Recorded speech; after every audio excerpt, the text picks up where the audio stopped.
건설 공사 현장에서 사망한 근로자가 매분기 꾸준히 늘어 올해 벌써 180명을 넘었습니다. 특히 시공능력 평가 100위 안에 드는 대형 건설사 공사 현장에서 발생한 사망자는 전체 사망자 5명 가운데 1명꼴로 오히려 늘고 있어 대책 강화가 필요하다는 지적이 나옵니다. 보도에 윤혜리 기자입니다.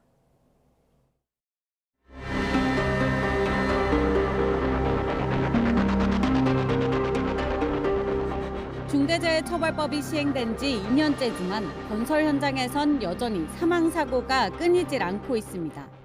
사망자는 매분기 꾸준히 늘어 올해 3분기 180명을 넘었습니다. 지난해보다도 13명 늘어난 겁니다. 이 가운데 시공능력평가 100위 안에 드는 대형 건설사 공사 현장에서 발생한 사망자는 40명으로 집계됐습니다. 전체 사망자 5명 가운데 1명꼴입니다.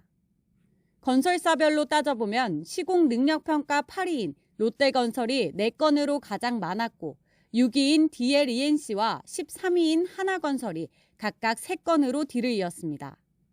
특히 DLENC의 경우 지난해 1월 중대재해처벌법 시행 이후 가장 많은 사망사고를 냈지만 지금까지 재판에 넘겨진 관계자는 1명도 없습니다. 사고를 막는 책임을 갖고 있는 원청사로서 현장에 사고가 발생한 거에 대해서 굉장히 안타깝고 송구스러운 마음 가지고 있습니다. 정부는 사망사고가 빈번한 대형 건설사들을 상대로 칼을 빼들었습니다. 고용노동부는 지난 7월 DLENC가 맡은 전국 공사 현장 79곳 가운데 61곳에서 200여 건에 달하는 위반 사항을 적발해 과태료 3억 8천만 원을 부과했습니다. 시공능력평가 10위 안에 드는 현대건설과 대우건설, 롯데건설에 대해서도 일제 감독을 진행할 계획입니다. 관리 감독자 수가 첫 번째 부족하다. 그다음에 이제 경영자들이 너무 원가 경영을 하다 보니까 공기 단축이라든지 무리한 어떤 작업을 할 수밖에 없는 이런 환경 조성을 하게 되는 거고요.